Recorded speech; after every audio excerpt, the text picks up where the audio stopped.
Messi and Co, breaking Major League en la ciudad del sol. Here in Miami, we know who's el campeón. Leo my team, yeah. Suárez on the field, Alex wedding day team. Con Busquets ya es un win. The trio of Aviles singing, muchachos. Las familias se escuchan los barrios. Esta camiseta pinky la llevan todos los guachos. Los rookies quedan sin comentarios. Messi ambetea, tiki-taki gol. El estadio Chase bañado en gloria y sudor. Aquí se ama y se respeta el balón. Florida es tu casa, acostúmbrate al calor.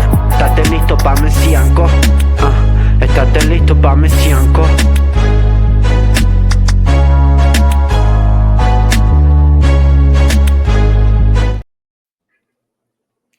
Hello, everybody, and welcome to what I think is a pretty anticipated episode of Messi and Co. I am here, as always, with my incredible co-hosts, Gian and Matt.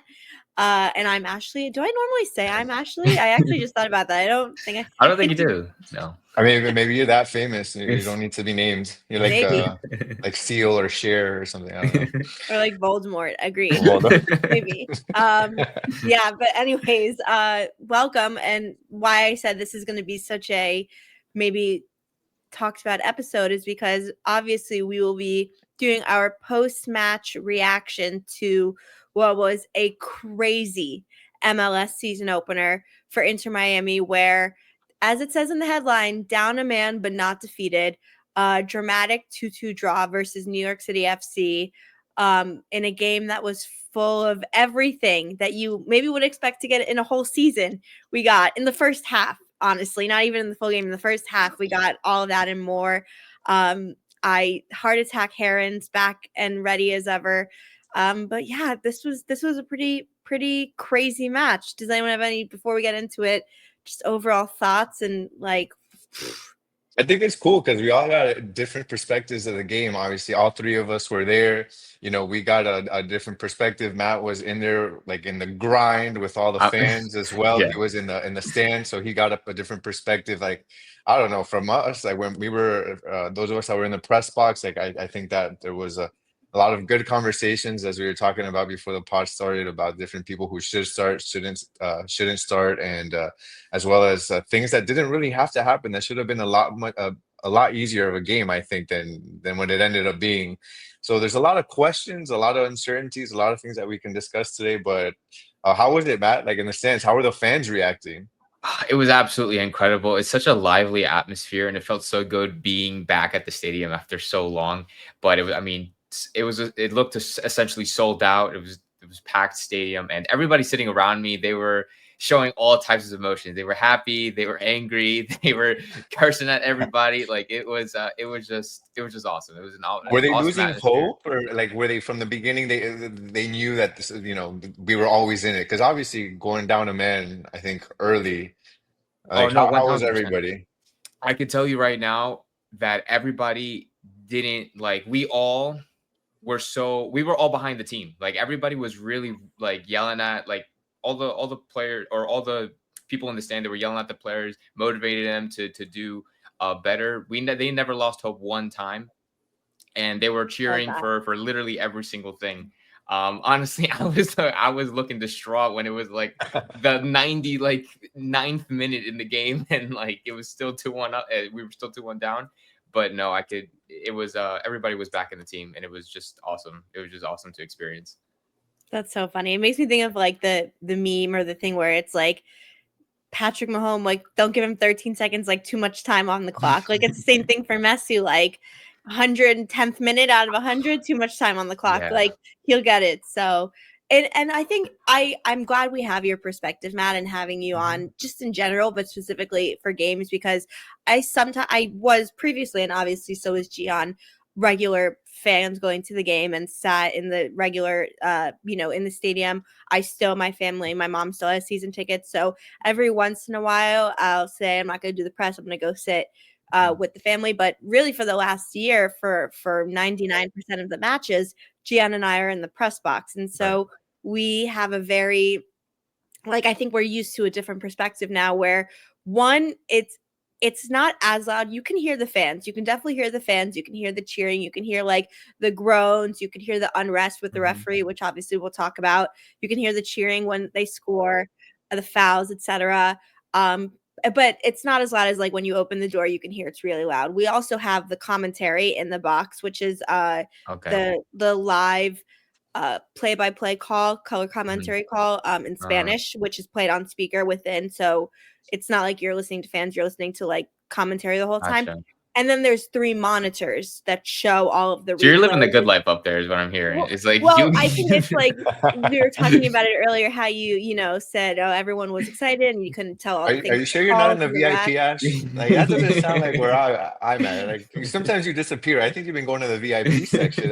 You're right. I'm in the suite. I'm in the suite. That's in the Beckham suite. What do you mean there. VIP? I don't understand Spanish. So the whole thing's literally in Spanish to me the whole time. Which is actually, it's cool because it's actually Fernando Fiore. So okay, yeah. Commenting in Spanish, and everybody gets a good laugh, man. He's really funny.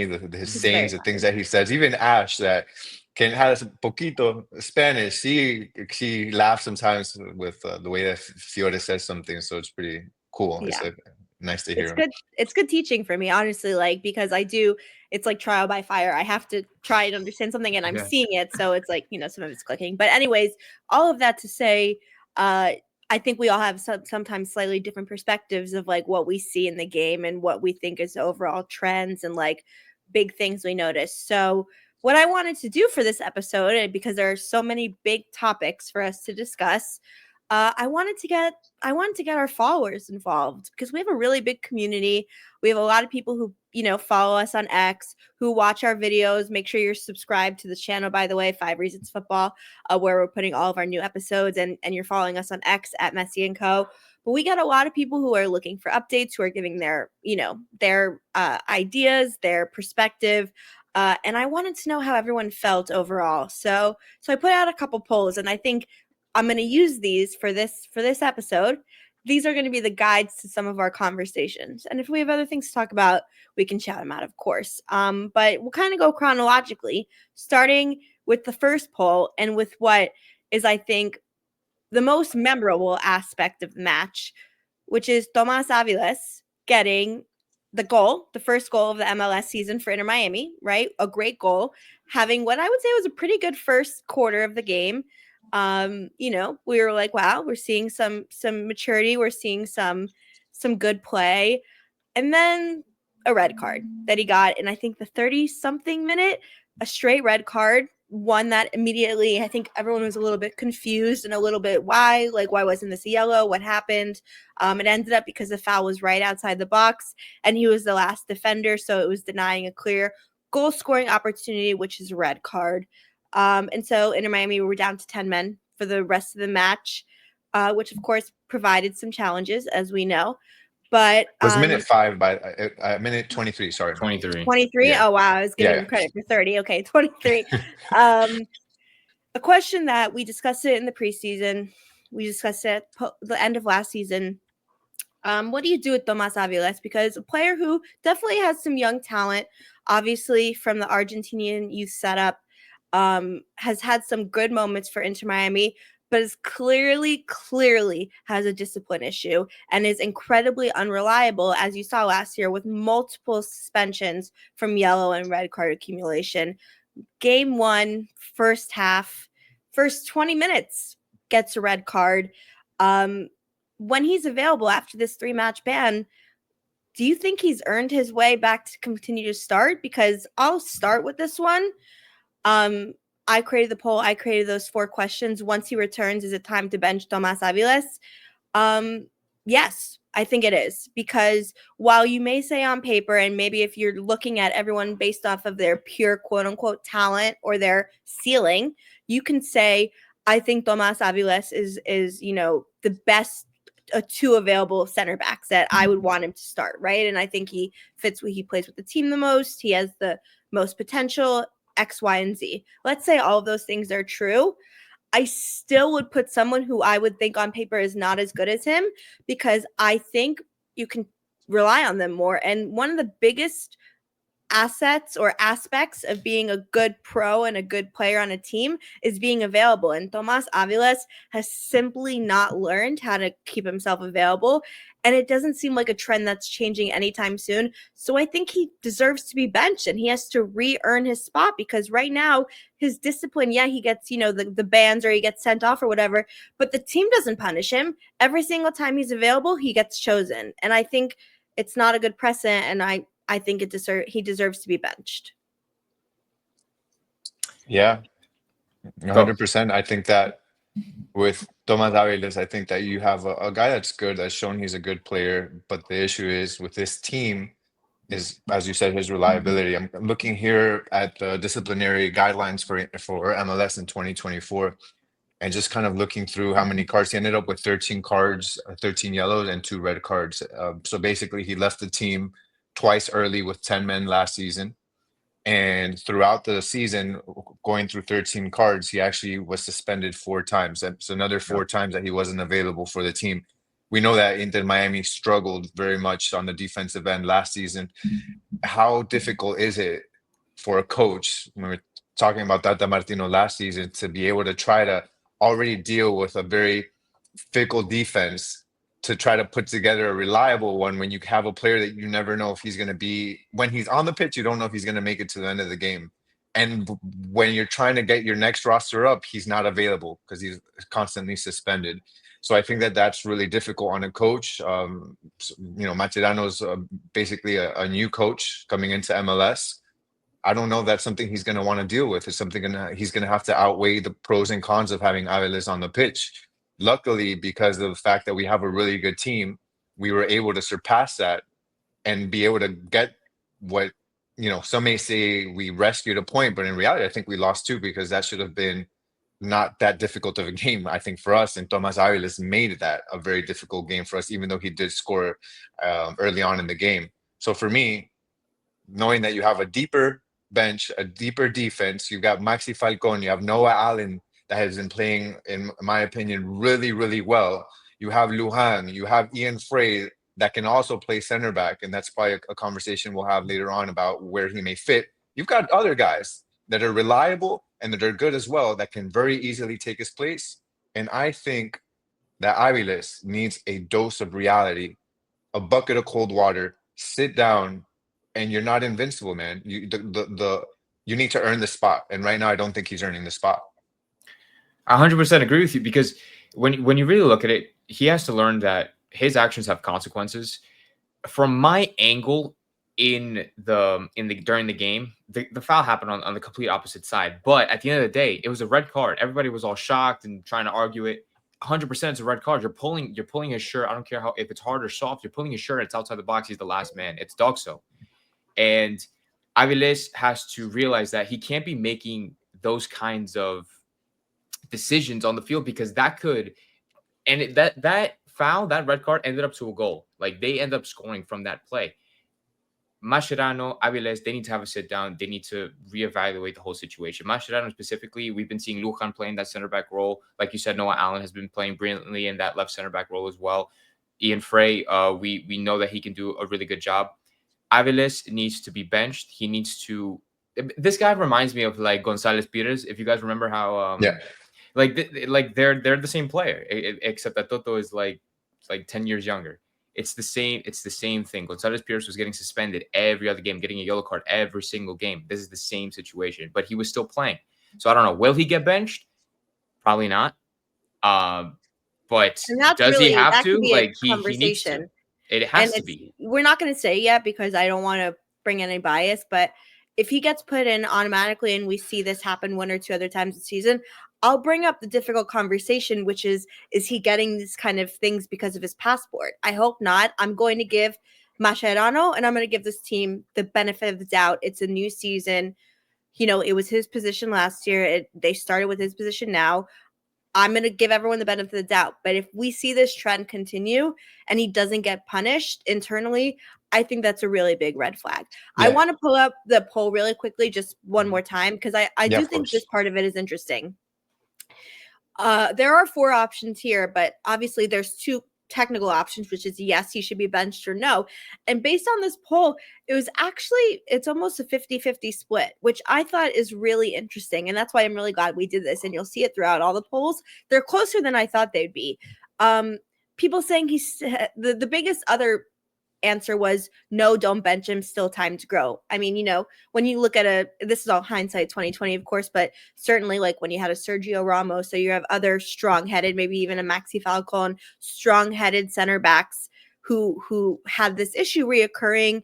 You dealt with it because you thought his gains was so much more than when he had these moments and losses. But what I'll say for this Inter Miami team, and you both alluded to it, we have way more defensive options now that we did last year. We have in center backs alone, outside of Aviles, we have Lujan, we have Maxi, we have Noah Allen, we have Ian Frey. Obviously if Cello is hurt, which we'll get to, then he will be a right back, so he probably wouldn't play there.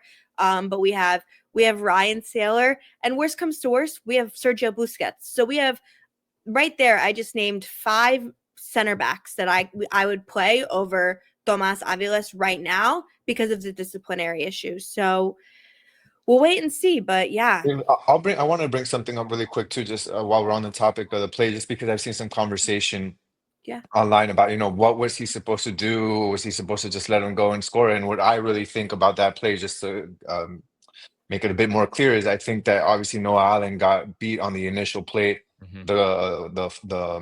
The New York City forward doesn't control the ball well, and then Noah Allen actually is able to get into a good position.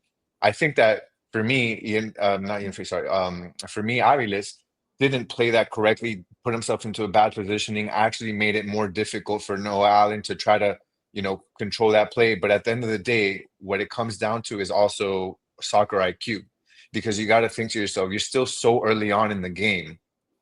Is it really worth risking whether they see it or not? Yes, we've seen that same play not even called before, where you hold the shirt.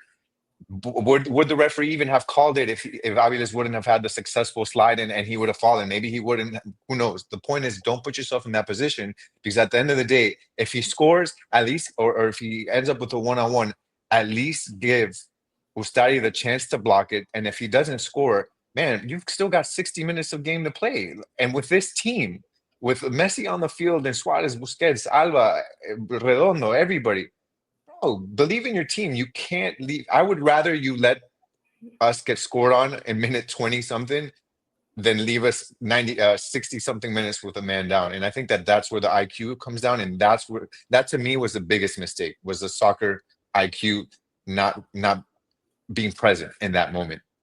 You stole the words right out of my mouth, honestly. I was going to say literally the same thing, but you said it so well. Them getting both of them got beat. Noah Allen and Aviles both got beat. I think it was Martinez or something from NYCFC who beat them.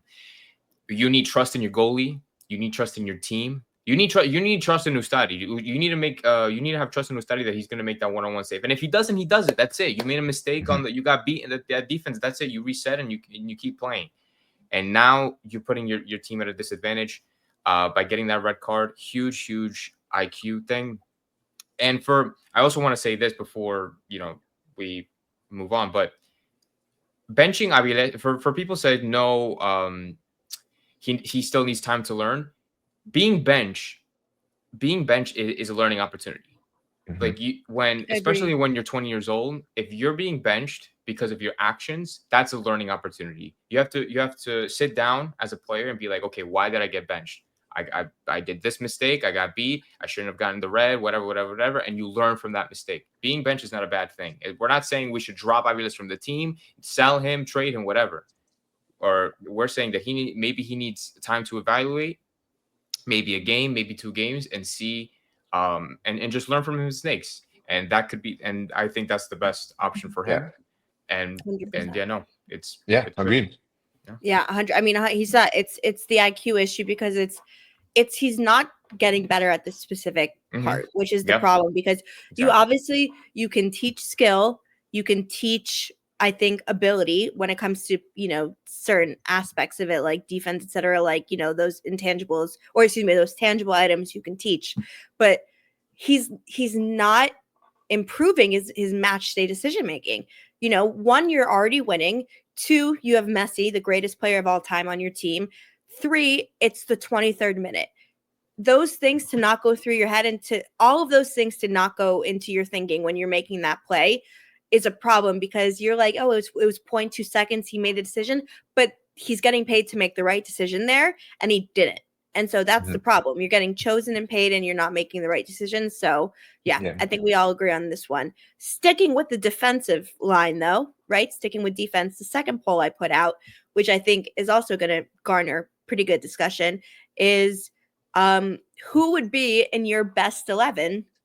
And I say that with the caveat who's currently available, because that's me saying Aviles, obviously suspended for 3 matches. And we're going to all just assume that Mascherano is going to have a little bit of a spine and is going to not put him back in immediately after 3 matches. I'll say it. I hope so. That's one caveat. And then obviously Cello, who maybe we wouldn't choose normally, but on top of that, obviously injured at the end of the first half and will not be available for, you imagine, a couple weeks. So based on that, who is your best 4 in a starting back 4? And this too, a lot closer than I expected. I'll let Gian, what are your thoughts on this? And do you agree with what the masses chose? Sorry, so I guess so the majority is Alba, Lujan, Maxi, and Frey, which is interesting to me because you've got people putting more trust in Lujan than Allen, even though we haven't seen as much from Lujan yet as we've seen from Allen. And I think that Allen has really shown, man, like he is a starting, in my eyes, he's a starting caliber center back. What he lacks in height, he makes up in speed, in strength, in IQ. Obviously, not every player is perfect. Even Puyol has made mistakes. We saw even Ala make a mistake that led to a goal. So, you know, this is Noah Allen, who is a lot younger. He looks like he's 15 years old. But you know, he's a young guy. He's growing. He's got mentors like Alba and Busquets that can show him the right way to play defense. And he's already playing really good. So for me, that was weird. I would expect that one to have probably been a little higher. The other surprising thing, I guess, is it's Alba, Allen, Lujan, and Frey. So maybe those that put, you know, that has 20%, maybe those that kind of voted that way don't know that Maxi Falcon exists, maybe. But and I don't know how you have, you know, I'll give them the benefit of the doubt because at least they have Allen, so they know what's up. But Maxi not being there in Lujan is a little weird to me. I'm going Alba, Allen, Maxi, Frey. I freaking love that, and that to me doesn't matter if Aviles is you know available or not available. That to me right now is a starting best 4 in the defense right now. I have to agree. Alba, Allen, Maxi, and Frey, I think, is the only real answer here. The disrespect to not put Noah Allen in this back 4 is just beyond me. Like, Noah Allen has proved himself to everybody, to the coach, to the fans, that he deserves that left center back spot. Like, that is his position as of right now, and nobody can take that away from him until he takes it away himself. Noah Allen, he played so well against NYCFC, so he needs to play there. Maxi, we have yet to see him play, right?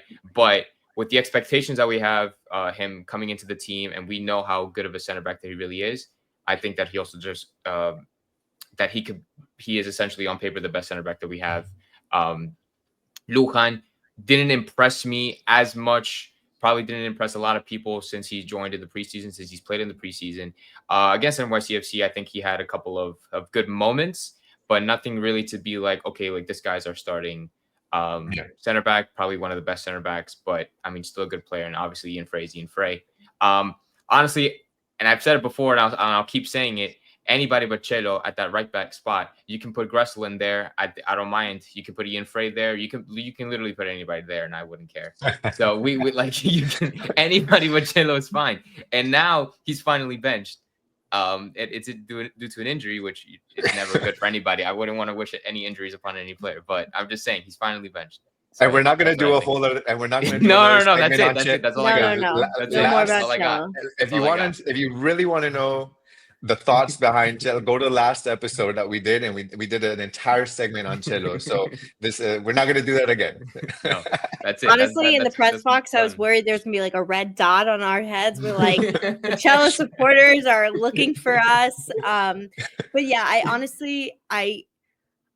I think the reason in the poll that you see, such close options is because a lot of players a lot of fans haven't seen Maxi play. And I mean, obviously, we can say that based on, not a lot of people have looked at the Chilean league or, have maybe taken the time to watch highlights or see things. I also would say, Gian, you obviously from Ecuador and the Libertadores, you see that.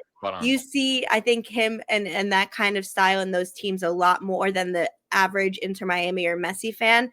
So I think part of the reason that poll is also due to just like not knowing him yet and seeing his thing and, knowing Noah Allen or even Lujan, who has probably more pedigree than Noah Allen on paper. Whether you think that in general is remains to be seen. I agree, though. Noah Allen has earned his spot right now based on his play. Has been playing really, really well and deserves to keep it. And I think tomorrow you'll probably see the first option in that poll as you're starting for, with Lujan, or it will be Allen and Lujan. I don't really think that's why I put number 3, because if Maxi maybe from a fitness standpoint or from a team standpoint hasn't quite ready to start, that's really why I put option 3, because I think maybe just, Maxi may not immediately be starting and playing all 90 minutes. Right. So that's kind of like why I did it.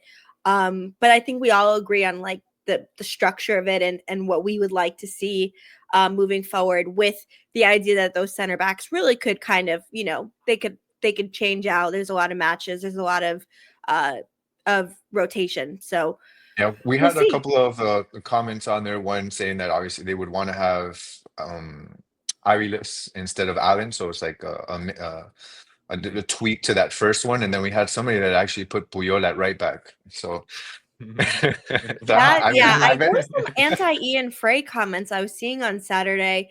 I think he made a couple mistakes in the second half, but man, I think his floor is still much better than a lot of loved him defenders' ceilings. Yeah. Every time Ian Frey touched the ball, he passed the ball, he made a tackle, everybody was like, "Let's go, Ian, let's go!" And I'm like, dude, he's actually the one. He was the one that put that pass. He did the majority of the work for that second goal, and he put in that pass right into Messi before he got clobbered. 100%. Which is a great thing. He adds that dynamic of offense that you really don't get from him, who we will not name. Agreed. And I think we will, like I said, I think we'll be seeing him starting moving forward, and less of, of course he's going to need to be rotated. He cannot play every match 90 minutes. We know that, obviously, with his injury history. So we'll wait and see, but it'll be very interesting. I'm glad we spent the first 30 minutes of this talking about defense. We never do. We always talk about Messi and offense. Like, this was important. The defense is going to really be what I think like the make or break of this season. And Saturday is a great example. But yeah, let's move on to the third question, which was about the overall performance, right? Which was saying, of the players who were available, who do you think had the best performance? And I said outside of Messi because, Messi's worst is still better than, 90% of people that ever played the game. And he still got 2 assists. And he was the player of the match. And so outside of him, who had the best team performance? This one surprised me. Honestly, these results surprised me. Now, maybe this is because I only gave these 3 options, but I tried to give options where they played either the majority of the game or had the most impact, right? And so even though Segovia only played in the second half, obviously he scored that goal and, made a big impact, I think, in how the team played in the second half. And then Allen, we just spoke about how his performance was really, really, really fantastic Saturday. But Busquets was the clear winner here. Thoughts? I don't mind it. Maybe we're just used to, it's like the same thing. Like, he's so good, right? Like, I'm surprised. I'm really surprised. Listen, okay, I don't mind this because these were the best 3 players on the day. Cremashi ghosted. Ruiz didn't do anything. Alba Was made the mistake. sacrificed. He was sacrificed for He was sacrificed. He was sacrificed. Suarez completely ghosted. These were the best three players outside of Messi that I think played on the day. Obviously, Noah Allen had an amazing defensive performance. Busi literally is like Busi was the heart of the team, and Segovia obviously scored the winning goal. He came off the bench. He did everything. He was running. He was passing the ball. He was really trying. He was giving us that energy that we needed in the final minutes of the game. So, and I don't mind Busquets because Busquets plays outstanding every single game. So it's like if Busquets is not in theory like your answer, like if you don't think he played a good game, like you're wrong. Like he always is going to play a good game. But no, I think obviously I personally would give it to Noah Allen because he isn't talked about enough. But I'm also saying that knowing that Busi plays the best every single time that Inter Miami touched that field. Yeah. Like when I'm saying I'm surprised, it's not because I don't think he was one of the best. I'm surprised because I feel like he's the one of the most underappreciated on this team. Yes. I constantly see people not talking ill about Boosie and how this and that, and I'm like, I think that if you're saying something bad about Boosie, I think you don't understand the game. Yeah. At 100%. You may know how some things work, but when you really know about the ins and outs and how a team operates and what the motor of a team is. Okay, yeah, Messi is the motor, but this is a two-motor team, and without Boosie, this team does not operate at 100%. His ability to connect defense with offense, his ability to put the passes and facilitate everything is really why this team can be successful. And as we saw in periods of his absence, especially going into the MLS Cup playoffs, missing him, how detrimental that really was to Inter Miami. So, Boosie is always going to be one of the top players. I think, Ashley, when you put this together, I think you really did a great job of picking the right players. I have to agree, Allen, to me, was definitely one of the top ones. Wow. Segovia, obviously, with his goal, he got himself into a great position for Messi to be able to put that through ball, and then ultimately just a beautiful finish, little chip over the goalie was excellent. If I was going to go into the someone else, I would have probably typed in Ian Frey, just because I think he played excellent, and I think obviously he had something to do with the connection between obviously him, Messi, and then the goal that Segovia had. So I think he had an excellent game. So those would be my top four, and really I don't even know if you can really put an order to that, but let's just give it to Segovia because he had the game-winning goal. Yeah. Well, so I'm glad you guys agreed with this. I didn't want to put Frey because I feel like we always talk about Ian Frey, and I think it would have detracted from what was interesting other performances. I'm glad you guys were aligned on this. I'll say two things. A really quick tidbit is that before Messi joined, and in general, I am and always has been a very big soccer fan. I used to live in England, so I seen soccer, when it was the main sport, not like here where it's not, but so I've learned and understood it. But then when Messi joined and when we started doing the show, I really started to learn soccer at a much higher level, and watching more and more film and discussions and commentary and all those things. And I will say the first game last season, which I believe was against Real Salt Lake when it was a home game, I think to start off the season, it was a Wednesday, and I saw it was Suarez, Busquets, Messi, Alba. When I saw Suarez and him and Busquets play during that match, I was like, they're so much better than everyone else. It's crazy. And I even put Suarez in that camp because sometimes his legs are gone X, Y, and Z, but you see him, especially last year, from minute one, he is so competitive and he is thinking ahead of everyone, and he knows exactly what's going to happen, and he's pushing everyone on his team to do the right thing. To be one of the greatest, you have to have that mentality, no matter if you're 70 or 17, I think. And you see it when you're watching them. Not sometimes the TV, I don't think gives the whole picture, but when you're seeing there in person, and with Busquets too, Busquets is playing in slow motion compared to everyone else. So is Messi, obviously, but it seems like he's playing half speed, and it looks like he's slow when you're looking at it on TV. But it's just because he's so ahead of everyone else and he knows exactly where the ball is going to be, exactly what pass to make, exactly where each player is going to be on his team and the opposing team. He already knows. Like, it's not a question. He knows everything that's going to happen every minute. And it's just, he's one of the best to ever play his position. So him being chosen was not a bad shout out at all. My second thing I will say, my choice of those three, Telasco Segovia. In my opinion, and I said this to Gian at the game, I thought he played a sensational second half. Not just good. I thought he was great, especially down to 10 men. He was creating so much offense. He was covering so much space. He was making such good passes and runs. He had a couple times he was, trying to get that over ball or give Messi that over ball, creating really, really great offensive moments in a difficult position. I was really wildly impressed. And if he gets to start, it wouldn't surprise me because that's how good I think he played in the second half. And that goal was that's not an easy goal. That is, and for being such a young guy, his first home game, that takes some cojones. That's tough. A lot of composure from it. That was a hell of a goal. And I thought he had a hell of a half. And so I think he definitely deserves credit for it.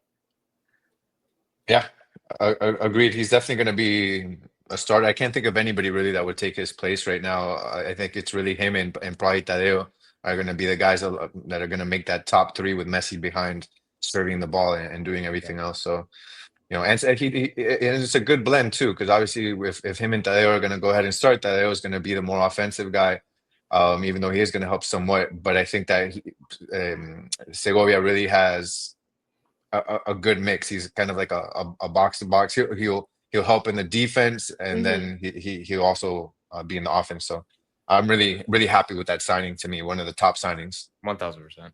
Yeah, he's our best. I think he's our signing of the season right now. If he does well.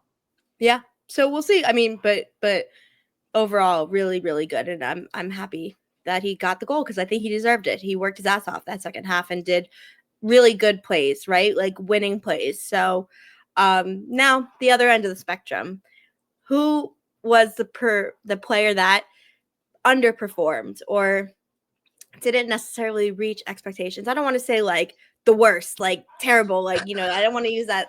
I'll say who didn't excel, didn't live up to the expectations, factoring in the unique circumstances, which is obviously one injury, which we didn't mention, but obviously Fafa Picault, wishing him the best. Tough to get that injury so early in the game. You knew his family was there, hometown kid.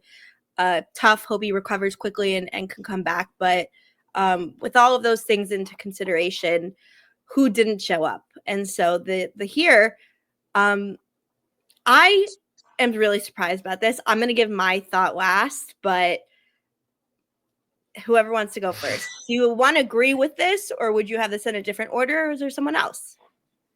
The order. This is a very difficult question because, like, at the end of the day, they all underperformed. I don't think any one of these players on this list had played a good game, or probably I think Jordi, outside of the own goal, probably played the best of the four.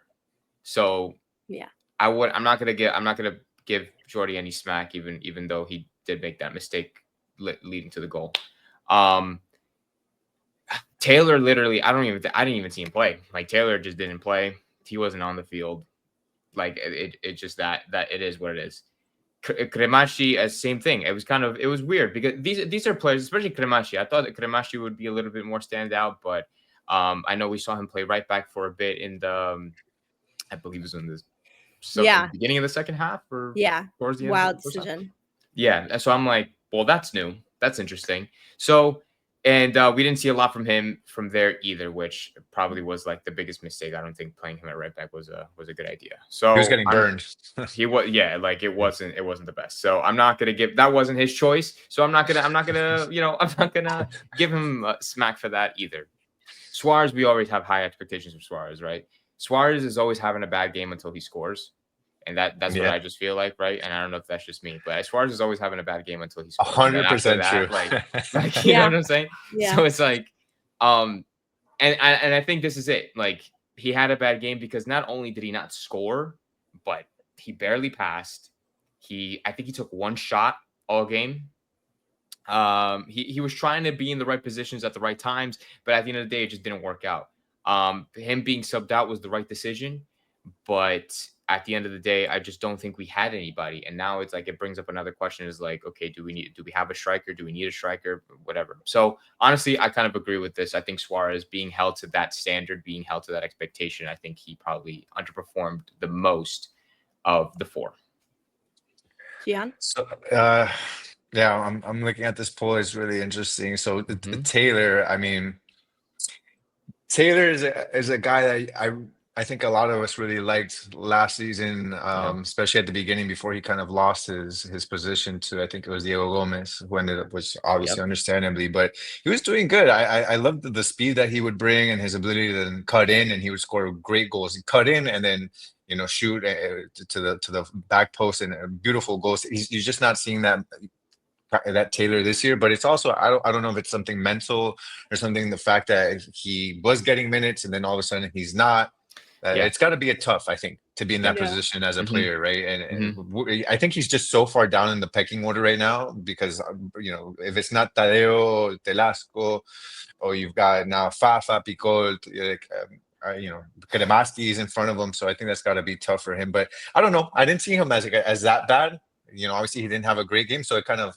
Well, that's why I didn't say. That's why I didn't pick him. Yeah, that's why I didn't want to give him that. Yeah, he didn't have an awful game either. Jordi, I think Kremasti was in a tough position as well, especially then going into the right back. I was joking with Ashley that Macherano was like, "Hey, you ever play right back?" No. I was like, "No." Well, you're gonna learn today. so I think that was tough, like on him. So maybe he, we'll cut him some slack. But yeah, definitely Alba and Suarez, I think were the ones that maybe you come to expect more. So anytime that they make a mistake, it just seems so much more, I think it has a bigger impact on everybody. You just don't expect Jordi Alba to make that type of mistake. We've seen errant passes and that sort of thing, but the fact that he put in that pass that led directly to a goal, and it was a really gross error. Like, it was really bad, that pass. Yeah. They asked, it was funny, they asked Noah Allen about that pass in the post-game conference, and I think he did the most like politically correct like answer ever, and he was like, "Yo, that was that wasn't really just him. It's a team effort. Maybe I should have been in a better spot." Like, he's like, props let me to not Noah say Allen, that. Which is a good answer, yeah. Yeah, he did the good thing. He didn't want to throw anybody under the bus. He said, maybe I should have been in a better position, and I'm like, okay, that shows maturity. So more kudos to Noah Allen. But Suarez, like you said, I think the previous game in Conca Champions, he had 2 opportunities at goal that if those would have gone in, we would have said he was probably the best player on the pitch. They were really close shots that he almost scored. And this one too, I think that he's just having a lot of trouble maybe getting into good spots. I don't know what it is. I don't think it's an overcrowding issue, because now we have more people. If you really noticed last game, we had a ton of people on that front line. You really had 3 people with him. I don't know what it is, but I guess I'll end with this. I'm just going to go with Alba, just because of the fact that we expect more from him as a leader on the defense, and for him to make an error like that, I think was really bad. So I'll just say he had out of all the players, he had the poorest showing because of that, I would say. Yeah. I know probably people disagree with me in this debate. Why I understand, but I'm just going to go based on the goal. That's it. Okay. Yeah, I think that's fair. I think those are both good answers. I'm going to completely disagree. And I'm going to be probably a little harsher than he deserves. But I thought Robert Taylor really did not take advantage of his opportunity. And I'll say it for a couple of reasons and ways. First of all, Suarez, when you're with 11 players, it's still difficult. And you know what he's going to bring, which is when he has his moments and when the offense is firing and when there's players around him, he's going to get opportunities to score, and you expect him to finish those goals. From minute 23, he was down to 10 men. Him and Messi obviously don't track back as much. So there was never a chance for him to succeed in this match at this age and at this point of his career. So I'm actually not going to blame him, because I think it was out of his control. Alba, I think, has done enough good things for Inter Miami to give him a pass where he made an error. Obviously, it happens. I still, he still is putting in the work and he's putting in the thing. So I'm not going to give him that. But you were not wrong, Gian. He gave up the goal. I think it's fair for this particular game if you want to give him that criticism. Cremaschi, putting him at right back was a bad decision by Mascherano. I think he learned from it very quickly. I think he was just trying to do things. I also think Julian Gressel, who we didn't talk about, because I think we're waiting to see what happens with him and maybe getting traded. If he was available, I think he would have been put into the game. And obviously, hindsight's 2020. Javier didn't expect Fafa to get out of injury, Cello to be injured, and a red card. So when all those things happened, Julian Gressel would have been great, but you didn't know that was going to happen. So I think he was just trying to find balance. So I'm not going to blame Cremaschi. All of this to say, and I said this to Gian multiple times, and this could also be an instance of just because of our angle and what we're able to see and listen to is slightly different than what you're able to see, Matt. Mm-hmm. I was watching for literally the whole entire second half. New York gave 40 yards for Robert Taylor and didn't come near him. And no one passed it to him because they didn't think he didn't have the confidence and he wasn't making the right decisions when he brought it those few times he had in the first half. He had 2 or 3 chances. You have to score, especially when you're a bench player and especially when you're not getting opportunities. You need to score one of those goals. He had, I can think of off the top of my head, 2 golden chances that he should have done better with. He was not doing good spacing. He was not making the right decision making. And like I said, the biggest sort of red flag or the biggest knock you can give on someone is, I'm telling you, there was no one within 20 yards of him for the last 30 minutes of the match because New York City didn't believe he would do something, and no one in Inter Miami was passing it to him. They wouldn't give it to him because they didn't think he was going to make something of it. And man, when you're put in that situation where you're down to 10 men, see the player in front of you got injured. You're playing against an opponent. Like, it's not like you're playing Real Madrid or even, playing Columbus or Cincinnati. Like, you're playing a team who you're better than. You have to make more of that opportunity. And whether it's due to lack of confidence, playing time, whatever the situation is, he really didn't take advantage of it. And he became a liability, in my opinion, where I was watching and I was like, it's like there's only 8 players. Like, there's a goalie and on offense, it's either Messi or it was Segovia. And that was it. And I'm like, how are you really floundering this opportunity to such a point that no one's even looking on your side of the field to make the pass? And so to me, because of all of those factors and because of, what I said, the other issues for the other players, man, I was just disappointed. I was disappointed he didn't take advantage of it and it caught my eye. But like I said, that was harsh, but that's what I thought. And I think Mascherano, I think it was more of a strategic thing, him knowing also with the whole thing with Cremaschi, because he didn't want to get too thin, I think, on substitutions. He brought in Redondo. He had to take out Cello because Cello was injured. So he brought in Cremaschi and moved him back. That way he could actually bring in Redondo. But ultimately, I think he realized it pretty quick because 11 minutes later, or 13 rather, he brought in Luján for Cremaschi, and he's like, yeah, this is obviously not working. We're gonna get in trouble if I don't move him. But lesson learned. That's not the spot where Cremaschi needs to be. But yeah, so I mean, before we move on to our last topic, does anyone super disagree? Am I being a little too harsh? Do you feel that way at all? I don't know.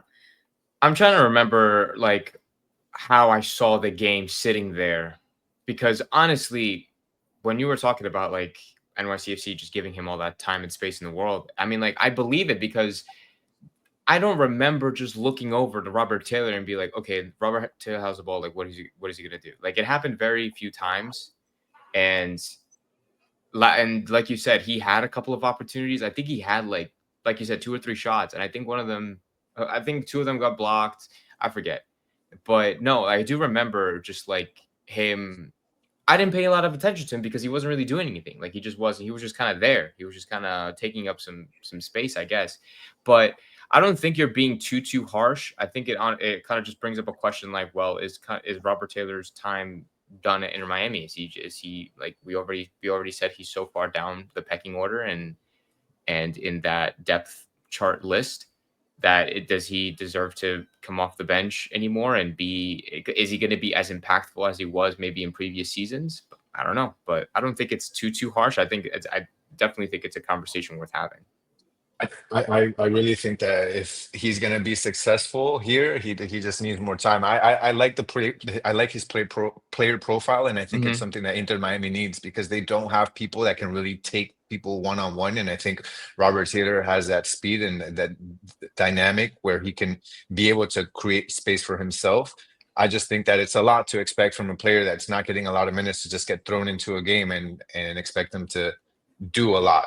So I think that maybe I have a bit more leniency for Robert Taylor in that aspect. I still would love for him to get the time, but I don't think, based off of what we've seen, that he's going to get that time where he can. He was treated unfairly at the end of last season as well. Yeah. So, I mean, there's no right answer to it, but I think, I think what you said is fair.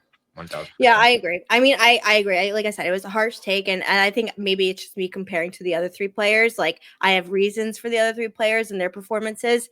I just surprised and disappointed that he didn't take advantage of it more. But to be fair, it's been a while. Maybe it wasn't meant to be. It takes time to adjust. So we'll see. Hopefully he'll prove me wrong, and hopefully with these injuries and these changes, he gets more minutes and he shows up. I will say I was very, very surprised Inter Miami didn't move on from him in the summer, because I thought, honestly, in MLS and other like smaller markets, I thought he would be a name where he would attract some attention and get a little bit more after what was, such a fiery start with Messi. So I was really surprised that Inter Miami, that there wasn't any agreement met to move him on, but we'll see. Okay, last topic to wrap up. And obviously we really haven't spoken this much this episode about Messi, which is rare for us. But maybe that's because this game had so much going on that, there's a lot. Man, what's the biggest takeaway? And I think that's kind of what we see here, which is, one, is it the fact that Messi gets 2 assists, probably should have scored a couple goals. I mean, again, opportunities you'd expect him to maybe finish, but was put in difficult circumstances. The referee, which we really haven't talked about, and I think we're going to spend a couple minutes now saying it. The injuries and red card, which I think we've done our due diligence of talking about throughout this show, or something else, and no one chose something else, because I do think those were kind of the main topics that was on everyone's mind.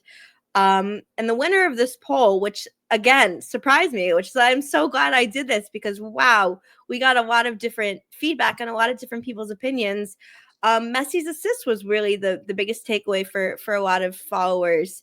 And I disagree. I think the biggest takeaway was, man, that was really bad refereeing to a point where it really affected the outcome of the match.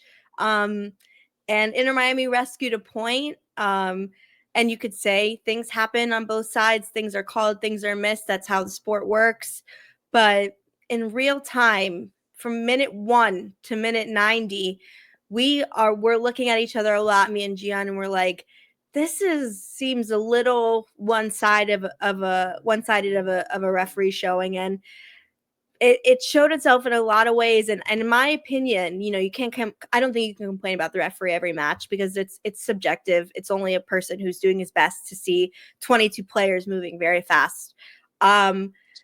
But it's something when after the first half, but then really after full time, Messi was furious. So much so that he got a yellow card. And for that to happen to one Messi, who's one of the calmest people to ever play professional sports, and 2, in the first match of the season, to be so upset that you get a yellow card, I think says a lot. And so I'm curious to see if, one, we see any changes with that referee or the league or general, or if maybe just Inter Miami is going to be called really harshly this year because of what is, quote unquote competitive advantages. I don't know. But for the first match, it's all I could think about after was like, wow, there was a lot of what's eyebrow raising moments. I'm trying to find the right words here. It's like, This was also a very young referee. This referee, from what I was able to tell, was trying to prove something. And like you said, you've mentioned like the MLS and like how they'll try to referee different this year. Maybe this was a referee that was trying to show like, hey, like I know Messi's on the field and I know Bussi's on the field. I know Suarez and them are on the field, but I'm not going to take anything from them. And so I'm not going to give them calls. I'm not going to gift them. Like, I'm not just going to give them calls and fouls and things like that. And maybe he was trying to prove that point, which is not how that's not how you want to officiate. You don't want to officiate in that way.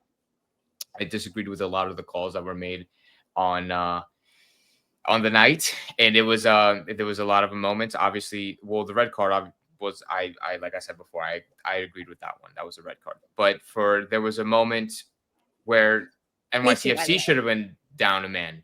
That he was going to give a second yellow to a player. He changed his mind at the last second, which I saw sitting there in the stands. I don't know if TV caught it, but he was going to go in his pocket and give that NYCFC player another yellow card. And I think he remembered that he was already on yellow and changed his mind last second.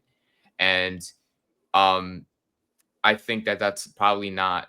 He showed confidence, but it was a lot of like false confidence, I guess you could say. Mm-hmm. I think we definitely needed a different referee for that particular game, home opener for the MLS at Inter Miami, playing or reffing these big players. The referee wanted to make it all about him. If you ask me about it, yeah. So I think when it comes down to the refereeing, I hate complaining about it, but I do. Me too. Honestly, me too. Yeah. I gotta agree with Matt, and I've seen this take. It's, he was trying really difficult to show that there was no favoritism. He was trying his best to show that I'm not going to be intimidated by 4 all-time greats. I'm going to do this as fairly as possible. But what ended up happening is it ended up actually going more in favor of one team, because, and I don't think he did it on purpose, but maybe his intention was good, but it ended up being wrong, and he did too much in favor of New York City just to prove a point. And he proved it, but he looked bad doing it, because that card, and I might butcher the name, Tanajevic or whatever. That's why I didn't say it. That's why I didn't say the name. Yeah, that's why I didn't say it. He definitely deserved a second yellow. And that was, that's as far as I'll go with the 1,000%. Refereeing. There was definitely something going on there. Messi assist, obviously Messi, it's something that I said going into the season when talking about Messi, and I know that there was a little bit of pushback. I thought that if Messi was not going to break his goal record, it may be because he's going to end up having more assists this season, just because of the way that Mascherano is using him. Some said that it would be the opposite. He would score more goals because he's going to have more. There's going to be a presence higher up with Suarez and Tadeo and Telasco all taking up, defenders' vision and attention. He may get more space, but I also thought it looks like he's more in a playmaking role this season, a bit more, even though he's always been a playmaker, but under Mascherano a bit more. Yeah. So I definitely, we're seeing his assists and just even more now, especially with a lot more targets. Before it was just him up front and Suarez. Now he's got 3 guys ahead of him that he can pass to. So, that assist was beautiful, and I expect to see a lot more of those. Going into, I guess, another thing, I was looking at the something else. You don't have any something else's, but I have a something else. And my something else is, I'm not saying I don't want Suarez to start. All I'm saying is I want to see what this team looks like with a fast, young, speedy forward in front of Messi. That's all I want. Go watch a New England Revolution game. Campana's Campana was a younger Suarez, in my opinion. I'm talking about a guy like Ale Novando, the Ecuadorian 18-year-old who is fast, and I think that's what I want to see. I want to see what this. Give me a game. Maybe it doesn't even have to be 2. Let me see what this team looks like with Messi having because Tadeo Allende and Telasco in front alongside Suarez is great. They're both good players. I just want speed in the front, and just to see what that looks like. I want more runs into space, fast runs into space. There's sometimes that I see Suarez and it looks like he's laboring. We've all said that before. One thing that's good, at least, is that they asked Mascherano again about Suarez, and Mascherano said, yeah, the dude has messed up knees. But the good thing is that apparently Suarez has said that he's not really experiencing any pain, which is the good thing. How true that is, I don't know. Right. But it looks like he's in a lot of pain. So that's kind of the only thing I would say. I would like to see what this team looks like under that. But I thought it was an interesting poll. Obviously, Messi. I think anytime you put Messi on a poll, he's probably going to get the majority of the votes. What was a little surprising was that it wasn't like over 50%. There were some other things that people thought were bigger issues in that game, and then the injuries and the red card. Chelo's out. At least it looks like for now. He didn't practice.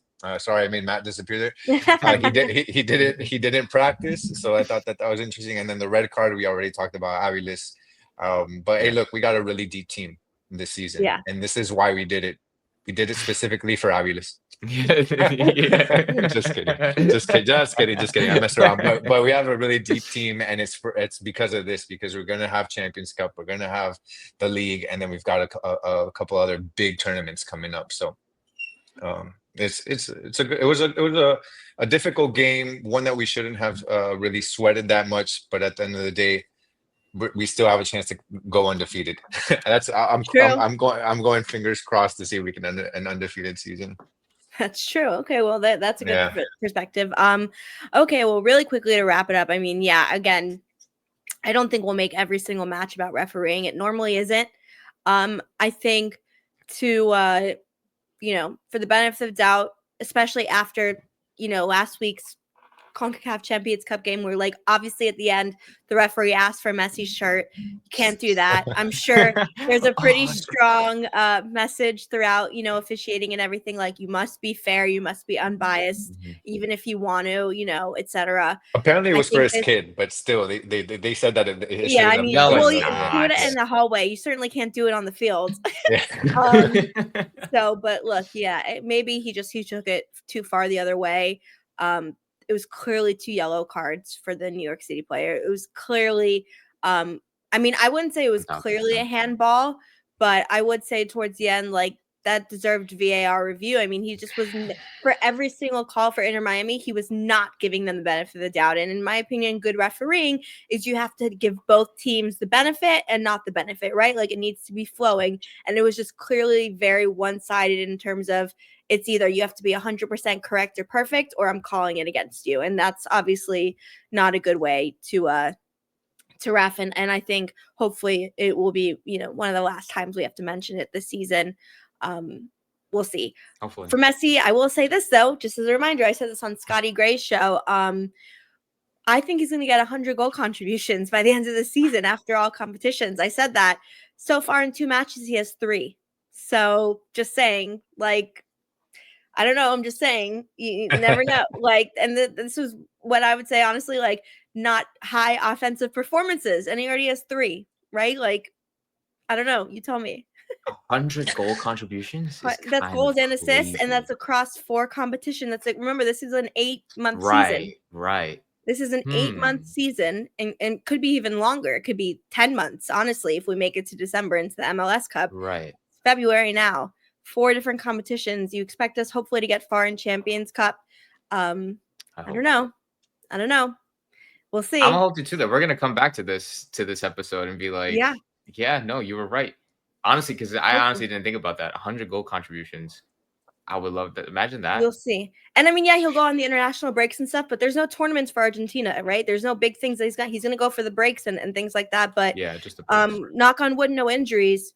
He'll be playing in at least 80%, I would say, of Inter Miami minutes for this season. And you're telling me, what did he have? 37 goal contributions, playing like half, and that was us getting knocked out of the 2 tournaments early.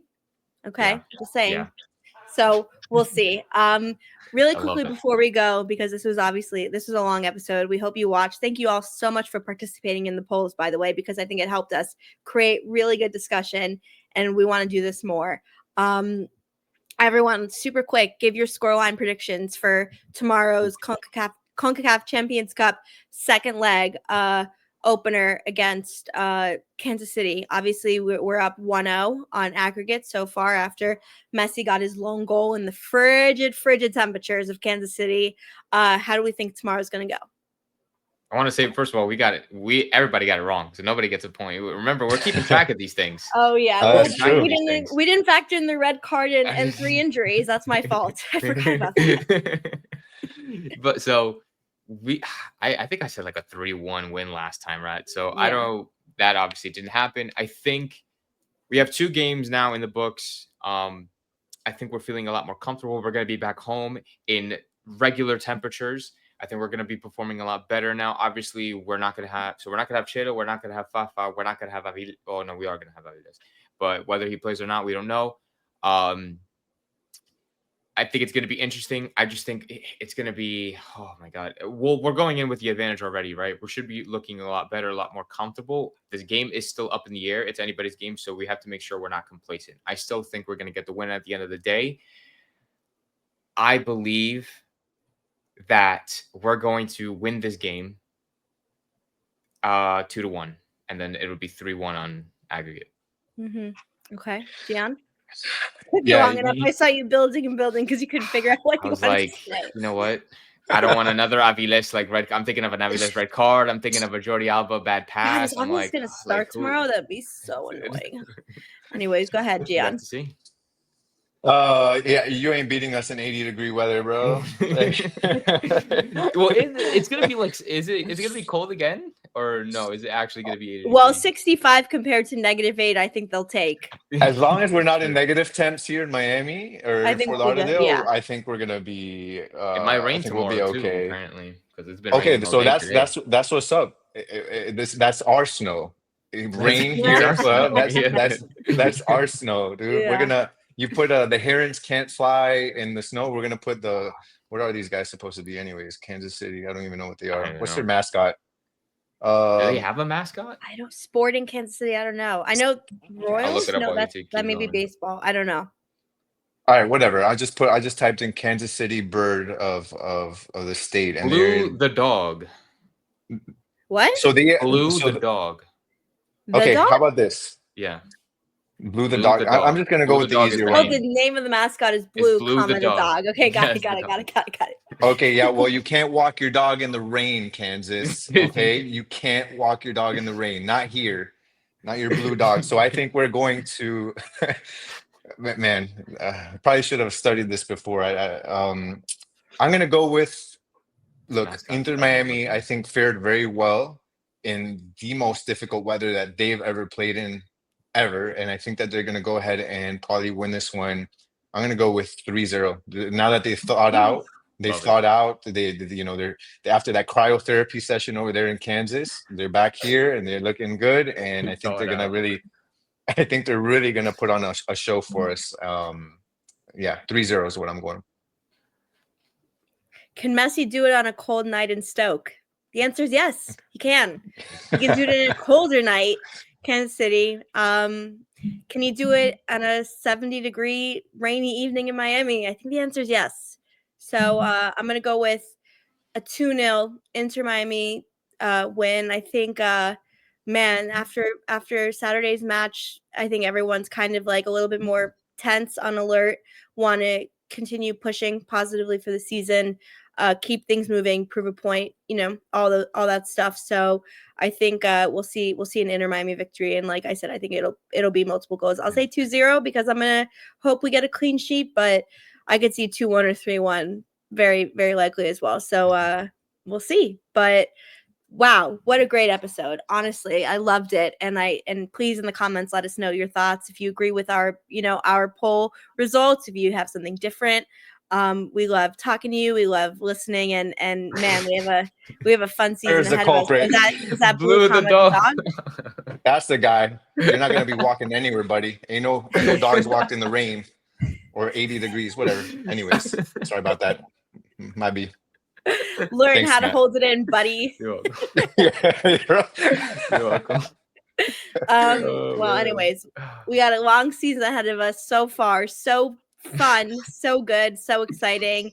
A lot more to come. For this episode of Messi and Co, I'm Ashley. That is Gian. That is Matt. And we will see you next time. Miami.